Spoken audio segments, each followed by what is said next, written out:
Bueno, buenos días a todas y a todos. Bienvenidas a esta mesa donde se va a hablar sobre la tecnopedagogía como un modelo didáctico para el aprendizaje. ¿Se me oye ahí ahora? No entiendo nada. Hola, hola. Sí. ¿Se oye? Bien.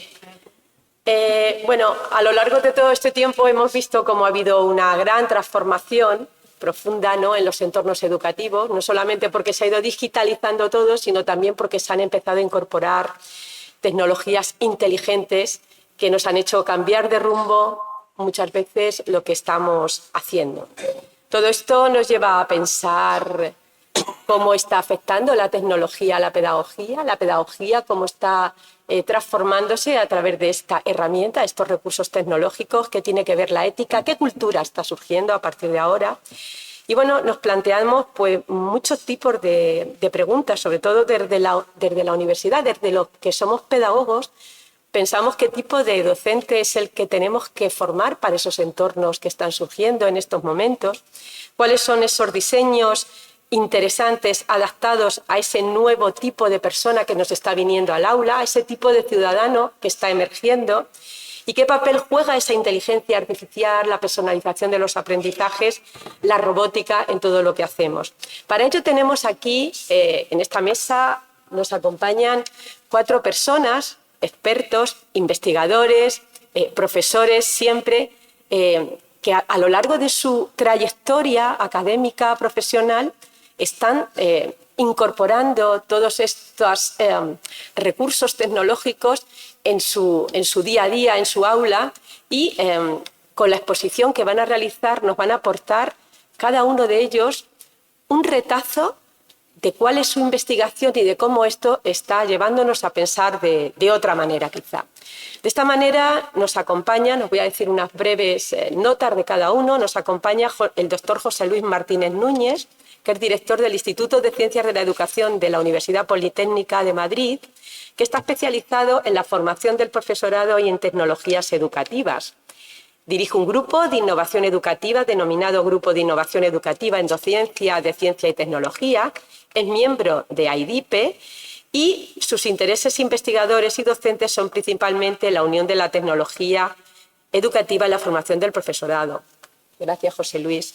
También nos acompaña la doctora Lourdes Pérez Sánchez de la UNED, experta en competencias digitales docentes e impulsora de iniciativas formativas en educación superior en Latinoamérica. Lourdes es secretaria académica del Máster Universitario en Comunicación y Educación en Red de la UNED y coordinadora del grado de Educación Social. Imparte bastantes asignaturas en diferentes grados, todas ellas relacionadas con la tecnología educativa. Además, le encanta la IA y trabajar con los profesores en este tipo de formación. A mi izquierda tenemos al doctor Rafael Molina Carmona, vicerrector de Transformación Digital de la Universidad de Alicante, que nos va a hablar sobre todo del aprendizaje adaptativo basado en la inteligencia artificial. Es doctor ingeniero en informática por la Universidad de Alicante, como hemos dicho, y también premio extraordinario de doctorado. Profesor titular en la Universidad del Departamento Ciencia de la Computación e Inteligencia Artificial de esta universidad y dirige un grupo de investigación Smart Learning de tecnologías inteligentes para el aprendizaje. Forma parte de la Asociación de Profesores Universitarios de Informática, de la Asociación Española para la Inteligencia Artificial y muchísimas cosas más que él, si quiere, nos puede comentar. Finalizamos con el doctor José Manuel Sáenz López de la UNED, que es un gran referente en programación, robótica educativa y metodologías activas en educación primaria. Su trabajo científico y académico es ingente. Yo creo que es una de las personas que más ha publicado en revistas JCR-Q1 y JCR-Q4. Mi departamento es un artista, ¿eh? Sus líneas de investigación son la integración de la tecnología educativa, estrategias metodológicas, ludificación y programación del aula. Yo creo que estos 4 asistentes nos van a dar mucho juego en lo que nos van a contar y lo que quería decir a los 4, y vosotros estáis de testigos, es que van a tener cada uno 7 minutos clave, 7 minutos clave para hacer una primera ronda, porque tenemos que ir hasta 3 rondas. En la tercera estáis vosotros, pero en la primera y la segunda es cosa de ellos. Entonces vamos a empezar por el doctor José Luis Martín Núñez, que nos va a hablar sobre el rol de la formación docente en la integración crítica de la tecnología. Adelante, José Luis. Muchas gracias. Empieza a cronometrar. Sí, veo que nos has quitado otro minuto así sobre la marcha, así que voy a ir rápido. Bueno, muchas gracias a la organización por invitarme y venir aquí a participar en esta mesa. Yo lo que quería aportar en esta sesión es un poco la experiencia que tenemos en la formación del profesorado en esta línea, ¿no? Nosotros en el ICE, el Instituto de Ciencias de la Educación de la Politécnica, trabajamos diferentes líneas de programas de formación de profesores, la parte de la formación inicial para jóvenes profesores, la parte de la formación continua con cursos sobre diferentes temáticas para reforzar esa formación, y también trabajamos en el máster de formación del profesorado de secundaria para los futuros profesores de secundaria. Estamos trabajando en un modelo de competencias, en las competencias del profesorado, en el que, bueno, pues una de ellas, claramente ahí se ve, es azul, que es traído del quesito, ¿no? Es el conocer tecnologías para aplicarlas a la docencia. Lo vemos como una de las competencias clave que tiene que manejar un profesor dentro de un mapa de muchas otras que consideramos. Entonces, lo primero que nos preguntábamos es decir, bueno, ¿cómo aprende un profesor tecnología, ¿no? Cuando pensamos en desarrollar una competencia, ¿qué tenemos en cuenta? Entonces, si vemos en la literatura hay un mogollón de modelos. El primer modelo es el de la aceptación de la tecnología. Es en el que decimos que vamos a usar una tecnología primero si la vemos útil y si la vemos fácil de usar. Si no, ya es una barrera que no la vamos a utilizar.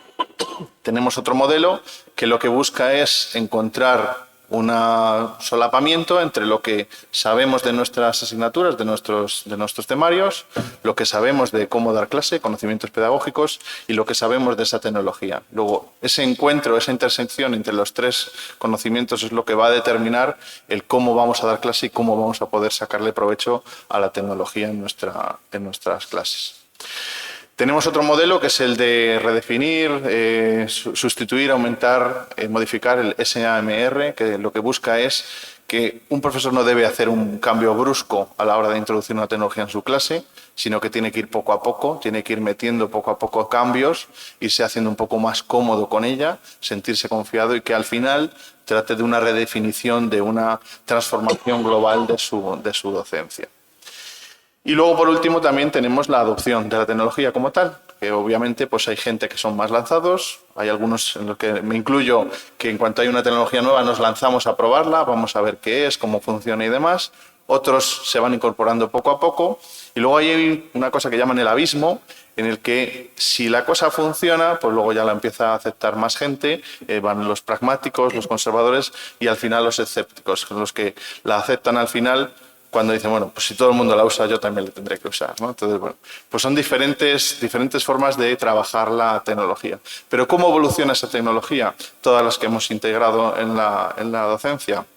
Pues lo que podemos ver es que ahí hay un ciclo, el ciclo de vida de la tecnología, de la percepción de Gartner, en el que siempre hay como un primer lanzamiento, un subidón de expectativas, y vemos que pues, se puede hacer muchas cosas, nos gusta mucho, nos emocionamos, y luego ya es cuando empieza a bajar y nos damos cuenta de que no era para tanto, a lo mejor no es tan bueno, hay una especie como de decepción, de desilusión, hasta que luego empezamos a construir un trabajo con esta tecnología en nuestras aulas, algo un poco más constructivo, ¿no? Según el informe de Gartner en el 2024, la inteligencia artificial generativa, que es yo creo que un tema en el que hoy va a salir mucho, está ya un poco en esa parte final de bajada, ¿no? De decir, bueno, ya hemos pasado ese subidón, ahora está bajando, pero bueno, vamos a hacer luego algún matiz sobre ese punto de vista. ¿Tenemos experiencia previa con la adopción de la tecnología? Hoy por hoy, que estamos todos tan preocupados con la inteligencia artificial, bueno, pues todo el mundo pone el ejemplo de la calculadora, yo no voy a poner ese, voy a poner el ejemplo de las plataformas LMS. Hace 20 años yo empezaba a hacer la tesis sobre estos temas y demás. Lo primero que encontrábamos era una resistencia de los docentes a hacer ese cambio. Es decir, bueno, yo voy a usar una plataforma, pero ¿qué voy a obtener de ello? Entonces, poco a poco, a base de formar a la gente, a base de conseguir concienciar que eso era algo que cumplía un poco con el Espacio Europeo de Educación Superior y que realmente aportaba y se mejoraba, pues se iba adaptando. Pero la gente lo que hacía era trasladar tal cual sus clases presenciales a a las clases online. Y eso no funcionaba. Veíamos que eso había que hacer una maduración. Entonces, ahí se ve cómo evolucionan esos modelos que os he contado, esa parte de primero aceptarlo, después integrarlo y después finalmente redefinirlo, cómo son un poco unas fases por las que tenemos que pasar a la hora de ir incorporando tecnología en nuestras clases. Otro ejemplo más reciente, el ejemplo de los MOOC. En 2012 había ahí algunos titulares, incluso en el periódico, que decía la mayoría de las universidades del mundo van a desaparecer. Como que diciendo, bueno, si no estás en las universidades top americanas, que son las que tienen los MOOC, más el resto del mundo, que se vaya a su casa. Pues seguimos aquí, ¿no? Y la cosa como que ha ido cambiando. Poco tiempo después aparecen los titulares que el 87% de los participantes abandonaban esos cursos MOOC antes de terminar. Claro, estábamos en la parte de la bajada de esa tecnología. Y luego ya sí que se ha vuelto a subir y ya se ha visto que esos cursos, pues obviamente tienen su utilidad, sirven mucho para mejorar, para formarse, para perfeccionarse, para una formación a lo largo de la vida y contribuyen a esa formación. Entonces, ¿cuál es la diferencia con respecto a la inteligencia artificial, que es lo que estamos hoy y tenemos más interesante, ¿no? Lo primero es que cada vez es más rápida. Esas curvas que veíamos cada vez se van haciendo más, suben más rápido, bajan más rápido y vamos viendo cómo no nos da tiempo a reaccionar. La otra gran diferencia es que como cada poco tiempo sale un nuevo modelo con unas expectativas mayores, es decir, cuando hablamos de GPT-3, sí, se pueden hacer unas cosas, hay cosas que fallan, sale el nuevo, y dicen, eso que fallaba antes ahora lo mejora. Entonces, como que estamos continuamente subiendo en esa subida de decir, la inteligencia artificial puede hacer montones de cosas. Y la otra gran diferencia que tiene respecto a estos dos ejemplos que os ponía es que los alumnos también la usan. Y los alumnos la usan más rápido que nosotros. Y van aceptándola mucho más rápido que nosotros. Luego, eso nos implica una preparación que tenemos que ser muy ágiles, ¿no? Entonces, ¿qué podemos hacer o qué es lo que estamos trabajando nosotros en el ICE para compensar todo esto? Lo primero es que hay que formar urgentemente a los profesores en inteligencia artificial, que ya no nos quedemos con cuál es el potencial de la inteligencia artificial, sino que vamos a trabajar qué se puede hacer, por ejemplo, un chatbot para tutorizar a los alumnos, qué se puede hacer un estudio de tus guías a través de la IA para que la mejores, un montón de cosas, pero ya con ejemplos claros y prácticos que se pueden hacer. Y luego lo otro es que las instituciones tenemos que trabajar unos protocolos de ética. El otro día teníamos trabajos de fin de máster presentados por alumnos con todas las referencias inventadas. Eso era ChatGPT. Ellos no tenían la maldad de querernos engañar, pero se estaban fiando de una fuente que no saben usar. Entonces, también hay que ellos formarles en que eso, si lo quieren usar, que lo usen bien. Última transparencia. Por último, entonces, sobre todo, el mensaje que quiero lanzar es que no nos dejemos cegar por el potencial que tiene la tecnología, que no nos deje alcanzar nuestro objetivo, que es el formar a nuestros estudiantes y formarlos bien, y que luego la tecnología por sí sola no garantiza una innovación educativa. No por eso de meter una tecnología en nuestro día a día ya estamos innovando, sino que es, como pongo ahí, la mirada pedagógica del docente la que convierte esa herramienta tecnológica en una oportunidad. Gracias. Muy bien, se ha pasado un minuto, pero bueno. Ahora le toca el turno a la doctora Lourdes Pérez Sánchez, que nos va a presentar una experiencia, que sería una experiencia de transición a la virtualidad de una universidad con la que hemos trabajado en Latinoamérica mediante competencias digitales. Gracias. A él le he dejado 8 minutos. Bueno, yo voy con menos, seguro. Muchas gracias por la invitación. Gracias, Ana. Bien, yo os voy a presentar una iniciativa que hemos estado desarrollando a lo largo de los últimos 9 meses, hace 2 meses que hemos acabado, un convenio que hizo la UNED con esta universidad, a petición suya, la Universidad Católica de Bolivia de San Pablo, la UCB, en la cual ellos querían realizar una transición de lo que es la presencialidad a la virtualidad, incluyendo especialmente una mejora en cuanto a las competencias digitales de sus docentes. Ellos querían hacer esa transición, ese cambio de la presencialidad a la virtualidad, aunque ya habían hecho sus pinitos, veían que había una problemática, y lo acaba de decir mi compañero, en la que lo que hacían era realmente hacer lo que hacían en la presencialidad, pasarlo a lo virtual, puro y duro. y eso claramente no era lo que querían, ¿no? Entonces ellos querían aprender mucho más en el sentido de entender qué es la enseñanza habitual, entender cómo construir una experiencia formativa y darle otro sentido. Y que no se puede hacer lo mismo que haces en la presencialidad, no lo puedes hacer de la misma manera en la virtualidad, ¿no? Entonces nos pedían todo ese tipo de cuestiones y especialmente el tema de competencias digitales y, por supuesto, recién, bueno, había hecho la incursión ya fuerte, la IA, estábamos en ese subidón, ¿no?, de la inteligencia artificial, y también la tuvimos que incorporar en todo el proceso de formación. Aquí, ¿no? El contexto es la UCB, que es una universidad de Bolivia, en el contexto latinoamericano, con bueno, pues sus dificultades, sus potencialidades, que son muchísimas. Contábamos con un grupo de profesores maravillosos que querían aprender, con unas ganas de aprender tremendas, pero también con una serie de dificultades que, bueno, también a veces nos condicionaban un poquito el hacer un mayor seguimiento y una mayor profundización en el proceso, ¿no? Los objetivos generales de esta propuesta era, bueno, pues fortalecer institucionalmente a la UCB para facilitar esa transición para la digitalización de ese modelo de enseñanza que ellos querían alcanzar, ¿no? Y los específicos, pues, era implementar un modelo de enseñanza-aprendizaje a distancia mediado por tecnología digital en especialmente 3 carreras y un diplomado.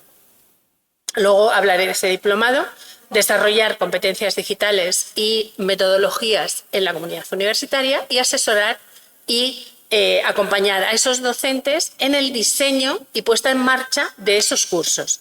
Es decir, nosotros no solo le estábamos enseñando, sino que le estábamos ayudando a construir ya esos nuevos espacios formativos con los que iban ya a trabajar en la primera, digamos, edición virtual de ese el curso. La formación de referencia fue ese diplomado que os comentaba y que ya realmente ellos fueron construyendo de a poquito durante todos los meses de formación, que fueron bastantes. La planificación y el desarrollo de todo el proyecto se basó, por supuesto, en un fuerte diagnóstico que realizamos de la universidad, de sus infraestructuras, de sus carencias, de bueno, lo bueno y lo malo, ¿no? Las luces y las sombras, de lo que se necesitaba, de lo que querían, de cómo se podía hacer. Establecimos un plan de formación bastante completo. Iba destinado a todos los grupos de la comunidad académica. Un asesoramiento en ese proceso, no solo le dábamos la formación, sino que estábamos con ellos, ayudándoles en el día a día. Y una vez que todo eso terminó, estuvimos un tiempo también acompañándoles en esa puesta en marcha, ¿no? Fue un proceso que no solo les enseñamos, sino que estuvimos llevándoles un poco de la mano hasta que vimos que arrancaban y que iban solos, ¿no? Y que la cosa, bueno, pues funcionaba. Los destinatarios eran prácticamente bueno, pues toda la comunidad universitaria, desde los administradores y gestores, docentes, estudiantes y técnicos. Había formación común a todos porque entendíamos que todos los destinatarios necesitaban entender qué era la enseñanza a distancia, la enseñanza virtual, qué implicaciones tiene, qué requerimientos se necesitaban entender qué es el diseño instruccional, cómo se tiene que construir una acción formativa en el ámbito virtual, que no es lo mismo, como os decía antes, que montar una asignatura en la presencialidad. Entonces, había cosas, elementos básicos que eran comunes a todos los destinatarios, a todos los grupos, pero luego sí que había una formación específica para cada uno de esos colectivos, porque los técnicos necesitaban algo más técnico, más de administración, por ejemplo, de las plataformas, todo ese tipo de cuestiones. Los administradores también, los docentes también fueron los que más, el volumen de formación mayor fue la que recibieron los docentes y los estudiantes también. En este grupo de docentes tuvimos al equipo de docentes de la UCB, de esas 3 carreras que se sumaron a la formación, y el equipo de docentes del diplomado de formación universitaria, que nos solicitaron principalmente las competencias digitales. La formación pedagógica, tecnopedagógica, que ellos nos pedían y que entendíamos que requerían, y como ha mencionado mi compañero, bueno, pues se fundamentaba un poquito en el modelo TIPAC, en el que no solo eres competente en lo que vas a enseñar, en el contenido, también tienes que ser competente en la pedagogía, en el modo de enseñar, sino que también tienes que ser competente en la tecnología, no solo saber manejar un programa, sino también cómo utilizarlo dentro de ese entorno de enseñanza-aprendizaje, de cómo utilizarlo pedagógicamente para enseñar ese contenido que tú quieres transmitir, ¿no? Vale, ya voy.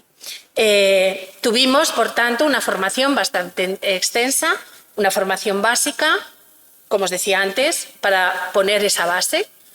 Tuvimos que enseñarles un manejo desde cero de Moodle a los docentes, las competencias digitales y la inteligencia artificial. Les enseñamos el modelo DICOM completo, las 5 áreas competenciales, y la aplicación práctica de la IA.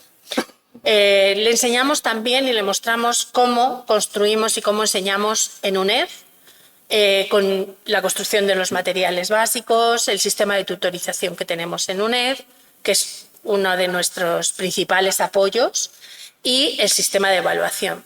Y además, al trabajar con un servidor Moodle propio, le ofrecimos a cada uno de los docentes un espacio Moodle vacío para que fueran construyendo su propio espacio, su propio curso. A medida que iban aprendiendo cosas, iban construyendo su asignatura, digamos, en cierto modo.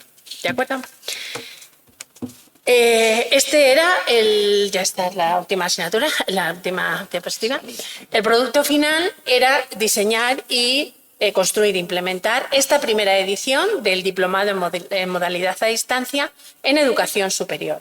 Tuvimos a un grupo de profesoras magníficas y maravillosas que trabajaron excepcionalmente bien y con las que hicimos toda la planificación de formación completa, además de lo que nos pedían, porque en algunas ocasiones iba demanda también y teníamos el gusto de poderles ayudar en lo que nos solicitaron.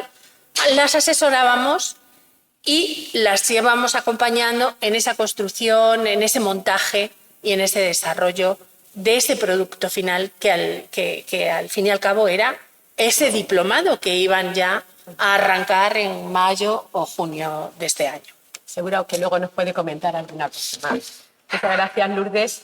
Escuchamos ahora al doctor Rafael Molina Carmona, que nos va a introducir una propuesta de aprendizaje adaptativo basado en la IA. Sí. Molina. Bueno, muchas gracias. Gracias por la invitación. ¿Ves bien? Sí. Voy a presentaros una plataforma que hemos desarrollado en la Universidad de Alicante. Es una plataforma en colaboración con otras universidades, en concreto con la Universitat de Valencia, la Politécnica de Valencia también, la Jaume I de Castelló y la UNED. Sí. Así. Sorpresa, sí. Bueno, esta plataforma, que es una plataforma de aprendizaje adaptativo y personalizado, lo que trata es de aprovechar determinados aspectos de la interacción para mejorar la adaptatividad y la personalización de la enseñanza. En este caso, utilizamos la propia interacción, la progresión en el aprendizaje, el concepto de refresco de los contenidos, el propio proceso de aprendizaje, la motivación que podemos introducir en este proceso, el concepto de refuerzo y además el concepto de autonomía entre los estudiantes. ¿Cómo llevamos a cabo esto? A través de una plataforma cuya aspecto fundamental cuando uno entra en la plataforma es este mapa de competencias. El mapa de competencias se configura como una serie de nodos en un grafo en el que cada nodo representa una competencia. Y las líneas que los unen, los arcos, son las precedencias marcan un orden entre esas competencias. Cada competencia, para desarrollarse, el alumno necesita realizar una serie de actividades. Conforme se van haciendo estas actividades, se van sumando puntos y esos puntos lo que hacen es desbloquear las diferentes competencias para que uno pueda avanzar en ese mapa. Se establecen a su vez caminos alternativos, no necesariamente todas las competencias tienen que desarrollarse. Como digo, para cada competencia lo que el alumno realiza son actividades de aprendizaje en un formato estándar, pueden ser preguntas tipo test, pueden ser, como en este caso, preguntas relacionadas con un lenguaje de programación, pueden ser actividades H5P, que si estáis familiarizados también conoceréis. Lo importante es que estas actividades sean atómicas, sean pequeñas, se produzca una interacción, tengan un feedback inmediato que dé el propio sistema, es decir, que directamente te diga si la respuesta es correcta o no y por qué lo es, y que sea significativa, lógicamente, para el aprendizaje. Todo esto se formula a través de un sistema donde tenemos en el centro un motor de selección, que es el que va eligiendo las actividades más adecuadas para ese estudiante en función del perfil del estudiante, del propio mapa en qué punto esté el proceso de aprendizaje, de las actividades disponibles y de una serie de estrategias de aprendizaje que marca el profesor. Y luego volveré al tema de las estrategias, que es muy importante. Este motor de selección elige cuál es la actividad más adecuada para ese estudiante en ese momento según todos estos factores. Vale, aquí tenemos un esquema donde se indica el proceso y la participación tanto del estudiante como del profesor. El estudiante lo que hace básicamente es seleccionar una competencia en ese mapa, el sistema asigna una actividad en función de este motor de selección que he comentado, el estudiante resuelve la actividad y el sistema como consecuencia le da un feedback de la resolución de esa actividad. Si nos fijamos en lo que hace el profesor inicialmente vincula a los estudiantes, esto es una labor casi administrativa, a los estudiantes al curso. A continuación, define las estrategias instruccionales. Estas estrategias son aquellos criterios que utiliza la IA para seleccionar la actividad. Y este es un aspecto fundamental porque en un sistema que esté totalmente dirigido por la IA, estamos dando toda la responsabilidad del proceso de aprendizaje a esa inteligencia artificial. Yo como profesor no quiero que la inteligencia artificial supla mi labor como profesor. Lo que quiero es que me ayude, pero yo quiero ser el protagonista de ese proceso en mis alumnos. Esa estrategia lo que hace es dejar la parte puramente operativa y automática a la IA, pero otorga al profesor el poder de decidir en cada momento cuál es la actividad o qué criterios debe seguir la IA para elegir la actividad concreta que se le sirve al estudiante. Luego el profesor puede realizar estas analíticas de aprendizaje y, por último, importar los resultados y manejarlos para su procesamiento. Aquí tenemos qué es lo que hace el profesor exactamente para el diseño de ese aprendizaje y tenemos que diseña el mapa de competencias, diseña cada una de esas competencias con los arcos que unen las competencias. Estos arcos tienen una serie de umbrales que son los que permiten este desbloqueo y, por último, diseña las actividades. En el corazón de este sistema está el motor de selección que he comentado. Este motor lo que hace, en definitiva, es predecir cuál va a ser los puntos que va a obtener el estudiante para cada actividad y el tiempo que va a tardar en resolverla, y en función de esta predicción aplica esta estrategia instruccional de la que he hablado para seleccionar exactamente cuál es la actividad que le proporcionamos al estudiante. ¿Qué es lo que tenemos en el futuro por delante con este sistema? Bueno, pues estamos manejando la incorporación de la IA en otros aspectos, no solamente en el motor de selección, también como tutor virtual del estudiante y como asistente para el propio profesor, ayudándole a construir este mapa de competencias, evaluar ese mapa y generar incluso automáticamente alguna de estas actividades.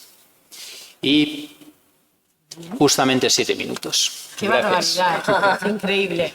El único, de momento. Bien, ahora damos la palabra y cerramos esta primera ronda con el doctor José Manuel Sáenz López, que nos va a presentar el proyecto PROMBOT y la integración de la robótica y codificación creativa en la etapa de educación primaria. Muchas gracias. Lo primero, agradecer al evento CINAIC por esta magnífica organización. También a...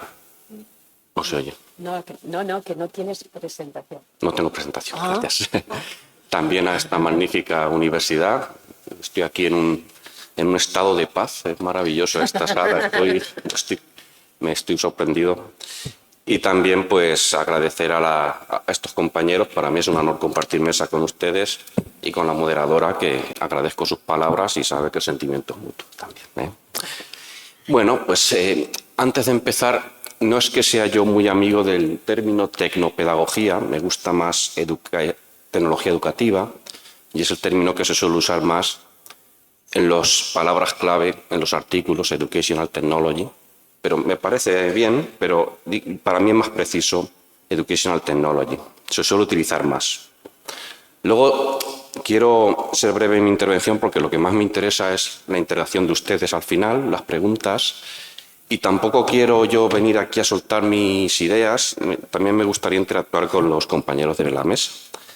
Y aquí el compañero ha hablado del TIPAC, famoso TIPAC, y también Lourdes. Efectivamente, es un clásico en los que estudiamos pues la tecnología educativa, pero yo me gustaría traer al origen del TIPAC, que es Schulman, de Stanford, que empezó, si se fijan en el TIPAC, tiene 3 circulitos, los 2 de abajo son la P y la K, Knowledge, conocimiento, ¿vale? Que es el Pedagogical Content Knowledge de Schulman. Ahí nace. Después Miss Kohler y otros autores añadieron el circulito de arriba, que es la tecnología.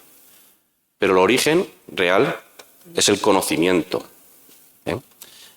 Pedagogical Content Knowledge. No me da tiempo a explicarlo, lo que yo querría explicar, esa relación entre pedagogía y conocimiento, pero sí quiero hacer una crítica. En nuestro sistema educativo se le cambia el nombre a las cosas. En la LOMLOE actual se habla de contenidos y dejan de llamarse contenidos. Ahora se llaman saberes básicos, porque hay una persona que se junta en un despacho o donde sea y dice, pues ahora le cambiamos el nombre. ¿Vale? ¿Qué pasa? Internacionalmente el currículum siempre ha sido lo mismo. Currículo es el conjunto de objetivos, contenidos, metodología y evaluación en los distintos niveles, grados y modalidades del sistema educativo. Esa es la definición clásica de currículo. Después, en el 2006, hubo unas recomendaciones del Parlamento Europeo, Key Competencies for Lifelong Learning. El Reino de España se acogió a estas recomendaciones y añadimos competencias. La pusieron delante de objetivos. Competencias, objetivos, contenido. Vale. Pues ahora resulta que al dejar el nombre de contenidos, cambiarlo por saberes básicos, pues nos vamos del plano internacional, donde todo el mundo le llama contents. Y Schulman en Stanford, que es el Leo Messi de la pedagogía, es el que más citas tiene. Howard Gardner tiene más, pero es psicólogo. El número 1 es Schulman, que hablaba del Pedagogical Content Knowledge, pues resulta que ahora nos salimos de la esfera. Se genera ruido y los maestros no sabemos qué hacer, porque nos cambian de nombre todo. Entonces, yo quiero que se mantenga una coherencia terminológica y quería hacer esa crítica. También quiero comentar el hype cycle, la sobreexpectación que tenemos los docentes. Y yo llevo muchos años trabajando en la tecnología educativa, 63 artículos, vale. Y yo me he ido dando cuenta, no soy yo sospechoso de ser resistente a la innovación, porque he publicado de todo. Pero yo me acuerdo cuando estaba la pizarra digital interactiva, hubo un hype cycle igual. Decían, la pizarra la PDI, la pizarra digital interactiva va a revolucionar todo. Pues hoy en día tampoco vemos que haya revolucionado tanto. A mí con la IA me pasa un poco lo mismo. Veo que hay una sobreexpectación, todo el mundo quiere hablar de IA, la IA es la mejora, es el resultado, es lo mejor. Yo también creo que estamos en la cresta de arriba. Creo que hay una sobreexpectación y a los académicos nos interesa hablar de la IA también. Entonces yo tomaría las cosas con prudencia y tampoco sabemos si es buena o mala. China acaba de prohibir en la selectividad la IA. No sabemos si hay que prohibirla, si hay que potenciarla con cuidado. Hay mucha confusión. Bueno, luego para hablar un poquito del proyecto que me ha comentado la moderadora, más que nada. Bueno, yo soy profesor en la UNED y tenemos un proyecto I+D+I de robótica y codificación. Estamos del 2023 al 26, hemos publicado un par de libros, un metaestudio de inteligencia artificial y robótica en la revista Social Science and Humanity Open, es un artículo de hace nada, 2025, y también tenemos otro artículo interesante que es anterior, pero bueno, es ChatGPT, The Brightest Student in Class. Este estudio es ChatGPT, se le coloca como un estudiante más, sin que el docente lo sepa. Y entonces el docente evalúa a los niños y evalúa el trabajo que ha hecho ChatGPT, pensando que es un niño. ¿Qué pasa? El niño más brillante de la clase es ChatGPT. ChatGPT, The Brightest Student in Class. Este se ha publicado en la revista, este estudio, Thinking, Skills and Creativity, que la edita Harvard. Está arriba del todo. Lo digo porque, claro, mucha gente dirá, bueno, ChatGPT se equivoca, tal. No, pues realmente hemos demostrado que puede ser el número 1 de la clase y esto es algo que tenemos que tener en cuenta también a valorar a la hora de que nuestros estudiantes puedan enseñar y aprender y tener que destacar las herramientas. ¿Cómo voy de tiempo, moderadora? 1 minuto. 1 minuto, bueno, pues entonces lo O 2 dejamos. como mucho. Lo dejamos ya, muchas gracias, damos Por paso. el minuto que él... No, me deja... Si os dais cuenta, este lado ha sido bastante más respetuoso que el otro. Pero bueno, bien, está bien. Bien, pasamos a una segunda ronda, si os parece. Yo aquí quería plantear unas cuantas preguntas a los 4 invitados que tenemos para que entre ellos haya un debate y después pasar ya al foro para que también vosotros podáis interactuar. Yo, después de haberos oído y, bueno, haber charlado con vosotros de forma informal, tenía como 3 cuestiones que me gustaría comentar, ¿no? Ya que todos tenéis mucha relación con la docencia y tal. ¿Cuáles son esas resistencias que estáis encontrando en los compañeros y demás para incorporar bien la palabra de aquí uno de los ponentes, la tecnología educativa o la tecnopedagogía en lo que están realizando en el día a día o cuando realizan los diseños curriculares? ¿Quién quiere comentar alguna cosa al respecto? Pues si queréis me lanzo yo. Venga. Yo diría que las resistencias del profesorado son las resistencias de cualquier persona ante el cambio. Esto es una cuestión de resistencia al cambio. No creo que haya nada especial con respecto a la introducción de otras tecnologías en algún otro momento o en general, el ser humano y los profesores, aunque a veces no lo parezca, también lo somos. El ser humano se resiste a cambiar sus costumbres, a cambiar sus procesos, sus pensamientos y normalmente lo más complicado es hacer que la gente vea la tecnología con buenos ojos. Luego, evidentemente, esto tiene que estar propiciado por una labor muy intensa de la propia institución. Es decir, si yo animo al profesorado a que utilice una determinada tecnología, pero no le doy formación, tú lo sabes bien que eres director del ICE, o no le proporciono los medios técnicos para poder hacerlo, o no les demuestro que realmente esto sirve para algo, pues la resistencia es total. Entonces yo creo que viene sobre todo pues de este sentir humano de resistencia al cambio y a lo mejor no saber manejarlo bien desde la institución. Por alusiones, ¿quieres comentar? Sí. Bueno, yo la experiencia que tengo, que es que en general el profesor es curioso, ¿no? Y entonces creo que una nueva tecnología, algo que le pueda ayudar, facilitar su día a día, lo asume bien. El problema es cuando se le impone. Cuando tú le impones que tiene que usar algo, una tecnología, pues como que hay mucha resistencia porque, oye, yo lo hago bien, creo que lo estoy haciendo bien y no tengo por qué. Y si encima se le suma que eso conlleve alguna burocracia, pues digamos que ya es una resistencia grande, ¿no? Entonces, también depende mucho de las personas, ¿no? Cada persona, hay personas que aprenden rápido, que les cuesta menos, ¿no? O que tienen menos miedo, sobre todo eso, a meter alguna tecnología en su clase. Y otros son más miedosos, es decir, que si se me pone el ordenador en blanco, ¿qué hago, no? Entonces, como que tienen pánico a que eso les descuajeringue toda la clase y que les desequilibre, ¿no? Todo lo que tienen preparado. Entonces, al final, eso, para nosotros, la forma de vencer esa resistencia es la formación, ¿no? El dar a la gente herramientas, darles ejemplos prácticos de qué se está haciendo, que otros, mira, a esta persona le va bien, te cuenta su experiencia y tú te llevas lo tuyo.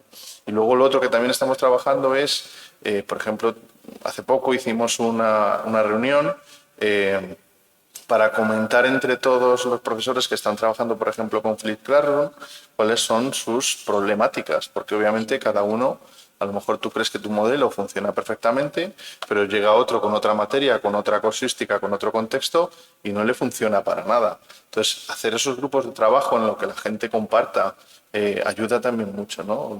No tenemos por qué casarnos con una única tecnología o con un único modelo, sino ser permeables a que podamos modificar y adaptar en función del contexto de cada uno, que es el que tenemos y vivimos. Lourdes y José, entonces, de acuerdo a lo que han estado comentando los dos compañeros, hablemos de la formación inicial del docente, esa formación que recae en las universidades, que todos estamos implicados en ella. ¿Qué se os ocurre que debería de incorporarse? ¿Alguna clave ha dado el compañero en esta formación que estamos llevando a cabo? Infantil, primaria, secundaria. ¿Qué se os ocurre para que estas personas sientan que esos recursos de la tecnología sean parte de su diseño y su desarrollo curricular? José, Lourdes, si queréis. Muchas gracias. Yo muy rápidamente. A ver, hablando de usar la tecnología educativa en las aulas, se ha avanzado mucho en los últimos años. Se utiliza ya la programación, conocerán Scratch. Bueno, yo creo que básicamente los niños tienen que tener en cuenta el pensamiento computacional, resolver problemas, saber lo que son los conceptos computacionales, secuencias, saber lo que es un bucle, saber lo que es un condicional, utilizarlo al programar robots.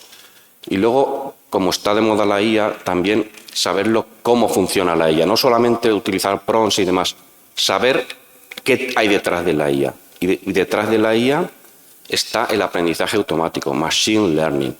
Y hay una herramienta muy buena que se llama Machine Learning for Kids, que ellos programan con Scratch y pueden crear ellos sus modelos para generar una IA ellos mismos, de manera que ellos aprenden a entrenar la IA, que eso es algo que desde el punto de vista pedagógico me parece más interesante incluso que utilizarla. Por mi parte, yo creo que estos serían unos planteamientos para trabajar en la enseñanza elemental y también en educación superior. ¿Querrías comentar? Sí, claro. Bueno, yo creo que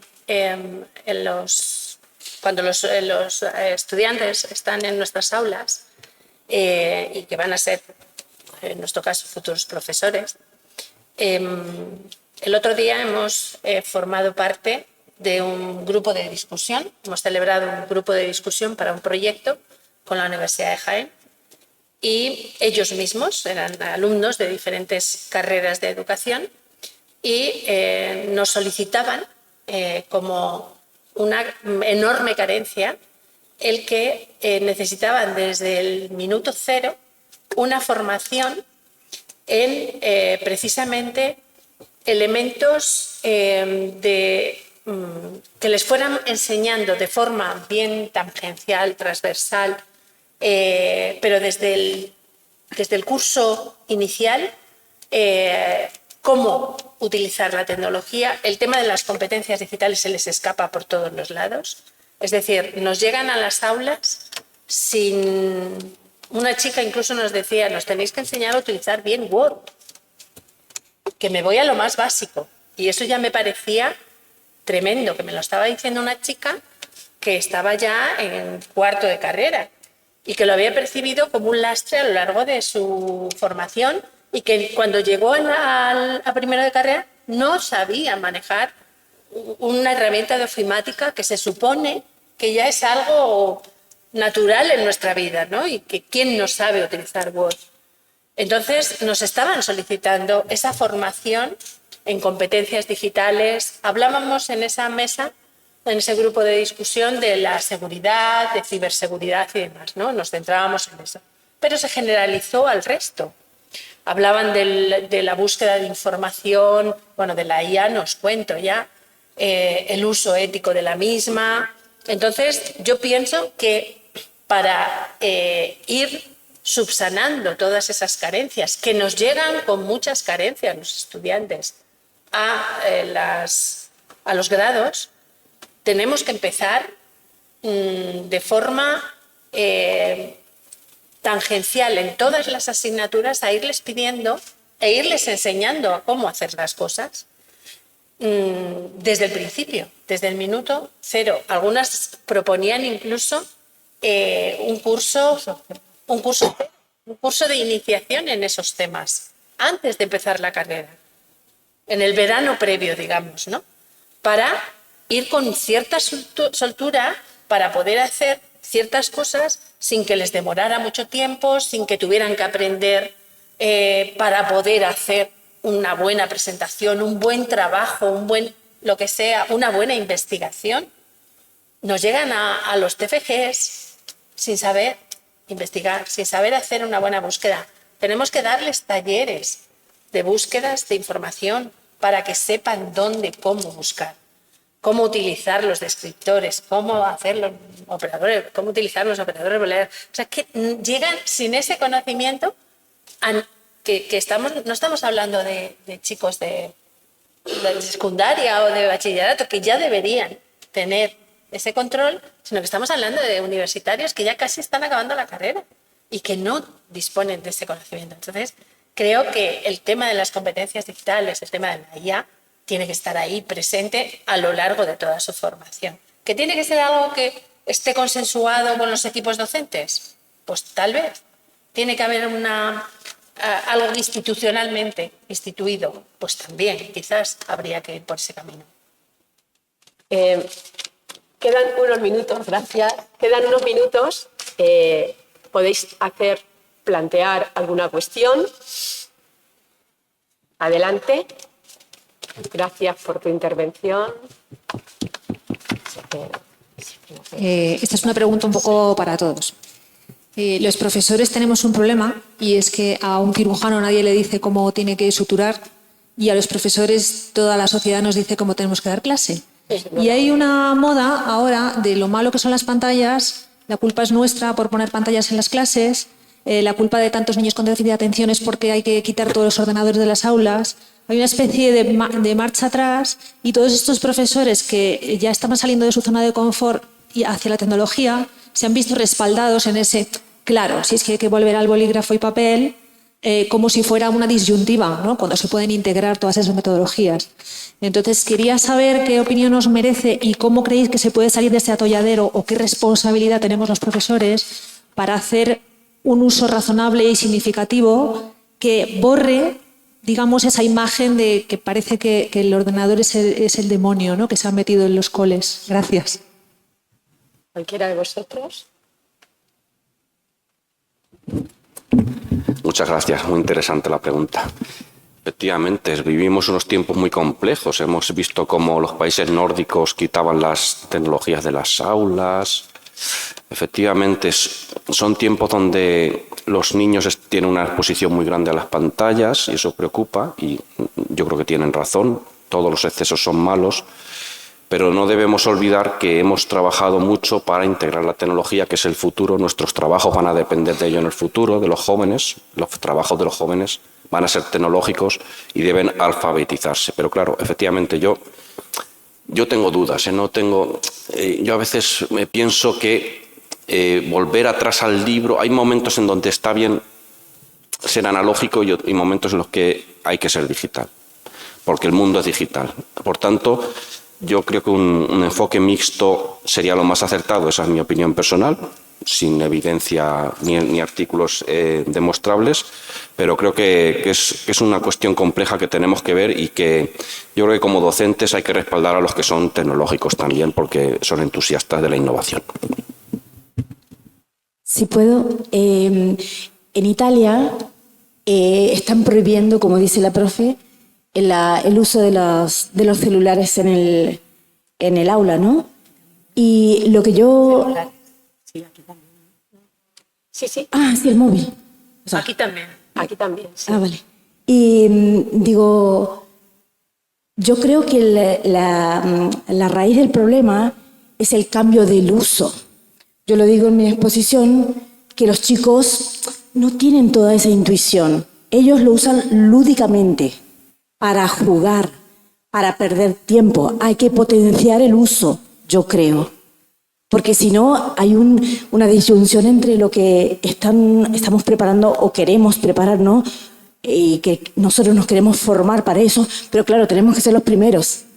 Yo creo que todavía una de las satisfacciones de mi trabajo es que a veces se quedan con los ojos así, porque si nosotros sabemos un poquito más que ellos y la sabemos utilizar, porque es una habilidad también la inteligencia artificial, es una habilidad, la tenemos que aprender, ¿no?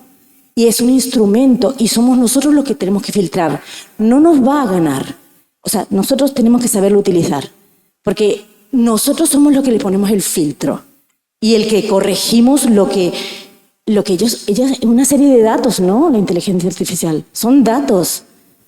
Y somos nosotros lo que... Entonces, la capacitación nuestra es esa. Y si es un futuro donde van a utilizar los chicos un instrumento como es el digital, le tenemos que enseñar, no lo saben usar. Ellos simplemente ¿no? Les ha ganado la atención porque tienen 5 segundos de atención. Pero nada más, no son hábiles. No, muchos me dicen, profe, eso no se puede hacer. Bueno, está bien, pero mira, así... ¡oh! Y no saben utilizar un código QR, no saben, ¿no? Yo creo que es eso lo que tenemos que hacer. Muchas gracias. Yo, coincido totalmente con lo que estáis diciendo. Son nativos digitales, pero luego cuando realmente tienen que hacer algo digital no saben. Entonces dices, bueno, ¿qué estamos diciendo? O igual estamos hablando de prohibir las pantallas, no la van a usar en clase o el móvil y luego, sin embargo, en su casa lo usan para jugar y para entretenerse sin la presencia de sus padres. O sea, seamos coherentes, ¿no? Busquemos que en los centros, en los colegios, en la universidad, sea un sitio para enseñar y que enseñen a usar esas herramientas, esas tecnologías bien. Porque si tú dejas libremente el que ellos lo usen, lo que van a hacer es usarlo para su propio beneficio, para jugar y demás. Pero nadie les está enseñando a cómo usarlo bien. Entonces, si les enseñamos a usar una tablet para trabajar, para buscar información, para hacer un trabajo, la usarán para curiosear, para buscar. Si les enseñamos la inteligencia artificial para hacer una búsqueda razonable de cosas y demás, pues la sabrán usar. Si no, ¿qué van a hacer? Pues mira, busco esto y tal cual me sale, lo entrego como trabajo, porque busco mi beneficio, ¿no? Y los niños y yo creo que los adolescentes son egoístas, un poco por naturaleza, ¿no? Les toca en ese momento pensar sobre todo en decir, mira, lo quiero solucionar rápido. Entonces yo creo que el papel del profesor tiene que ser un poco ejemplo, de decir, mira, te voy a enseñar cómo se usa. Y tú tienes que aprender a usarlo y a usarlo con un enfoque y con una forma de hacer las cosas bien. Pero prohibirlo o no prohibirlo, pues bueno, eso depende un poco de... En Corea, por ejemplo, creo que eliminaron todos los libros de texto y dan una tablet. El otro día leía, creo que no sé si en Londres, una universidad iba a echar a los profesores de tecnología y lo iba a sustituir por inteligencia artificial. O sea, burradas se hacen en todas partes. Pero bueno, pues coincido con lo que dice el compañero de buscar un equilibrio y hacer cosas mixtas, ¿no? Bien, para ir con el horario de este congreso, nosotros terminamos aquí. Solamente una frase quería comentaros, una conclusión que yo he sacado, y es que esto de la tecnología educativa, lo de la tecnopedagogía, no es concretamente y simplemente el usar una herramienta, sino que también va a depender de la actitud de ese docente, de ese acompañamiento institucional que debemos tener y de esa visión de futuro que cada uno tenemos. Entonces, desde mi punto de vista, el mezclar estas cosas creo que merece una reflexión importante y hay que seguir teniendo espacios de este tipo en los cuales nos juntemos personas más de ese campo de la pedagogía, si queréis, y si me disculpáis que muchas veces los pedagogos estamos fuera de todo, y del cambio y también del campo de la tecnología. Entre todos tenemos que buscar o dar ideas para ese camino que se tiene que forjar en el aula. Y desde ahí saldrá el ciudadano del futuro, digo yo, ¿no? Porque es el que nos espera. Por mi parte, nada más agradecer a estos 4 compañeros que he tenido, que creo que han sabido respetar el tiempo que hemos marcado, que ya habéis visto que sí, y muchas gracias también a la organización de este congreso por haber querido contar con nosotros y, por supuesto, a vosotras y a vosotros por estar por aquí y haber creado un ratito de debate interesante. Así que un aplauso para todos y todas.